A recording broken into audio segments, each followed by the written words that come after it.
Matahari. Sejak zaman dahulu, matahari berperan sebagai sumber cahaya dan sangat penting bagi kehidupan di muka bumi ini. Cahaya matahari terdiri dari berbagai macam jenis sinar, tetapi sinar yang paling bermanfaat adalah sinar inframerah jarak jauh atau FIR, atau disebut juga sinar kehidupan. FIR yang dipancarkan melalui reaksi fusi nuklir yang terjadi di dalam inti matahari. Lapisan dalam inti bumi terdiri dari lapisan besi padat, sedangkan bagian luarnya terdiri dari campuran besi cair dengan komponen-komponen lain. Mantel bumi juga terdiri dari lapisan batuan padat. Selain matahari, energi FIR juga dipancarkan dari inti bumi. Saat terjadi letusan gunung berapi, ia akan memaksa batuan cair yang mampu menghasilkan energi FIR naik ke permukaan bumi. Para ilmuwan saat ini telah membuktikan bahwa energi FIR sangat bermanfaat bagi manusia dan bisa dianggap sebagai sinar pemberi kehidupan kepada semua kehidupan di muka bumi ini. Satu lagi elemen penting yang hingga saat ini belum dijumpai di sistem cakrawala yang lain, yaitu air atau sumber kehidupan.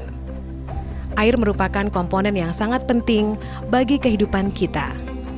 Tubuh manusia dewasa terdiri dari 70% air, sedangkan tubuh bayi mengandung hampir 80% air. Untuk mempertahankan kesehatan tubuh yang optimal, manusia harus mengkonsumsi air minum sekitar 2,5 liter air setiap hari. Air memegang peranan penting dalam sebagian besar proses metabolisme tubuh manusia dan juga seluruh kehidupan di bumi ini. Tubuh, sel-sel, dan darah kita perlu untuk selalu terhidrasi agar kita dapat bertahan hidup.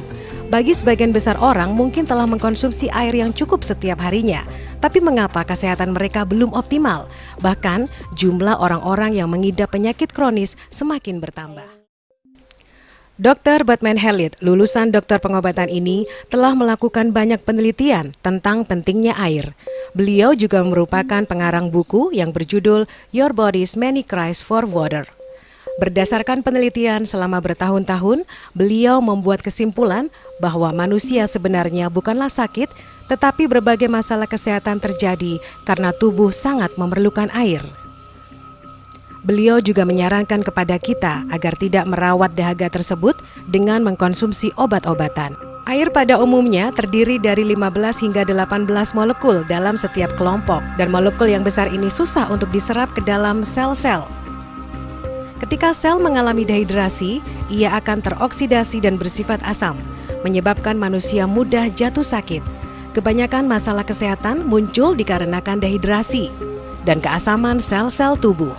Nano Water Can SMN dibuat dari stainless steel dan titanium. Bahan-bahan mentah dari batuan gunung berapi dicampur dengan beberapa mineral seperti silika oksida, aluminium oksida, germanium, turmalin, giok, dan sebagainya untuk membentuk keramik FIR yang kemudian dihancurkan menjadi serbuk menggunakan teknologi nano. Selanjutnya, bahan tersebut dicampur dengan besi dan titanium untuk membentuk lempengan plat yang mampu memancarkan FIR. Bahan ini kemudian dimasukkan ke dalam cetakan untuk membentuk Nano Water Can SMN.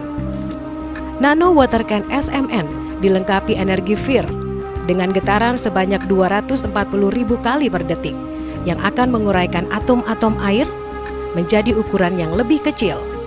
Ini akan memudahkan proses penyerapan molekul air ke dalam sel-sel tubuh untuk meningkatkan metabolisme dan pada saat yang sama melancarkan peredaran darah serta penyaluran nutrisi, oksigen, hidrogen, dan mineral kepada setiap sel tubuh. Saat air ini diminum, ia akan diserap dengan mudah oleh sel-sel dan dapat membantu menormalkan kembali keasaman sel. Air ini juga bermanfaat untuk mempercepat proses detoksifikasi, perbaikan dan peremajaan sel-sel. pH di dalam tubuh manusia juga akan menjadi bersifat alkali. Meminum air dari Nano Water Can SMN ternyata sangat baik untuk melancarkan peredaran darah, mempercepat detoksifikasi, anti penuaan, dan meningkatkan kesehatan secara keseluruhan. tekstur kulit juga menjadi lebih halus, dan kualitas tidur menjadi lebih baik. Percaya atau tidak, orang-orang yang sehat memiliki banyak impian, sedangkan orang-orang yang sakit hanya memiliki satu impian saja.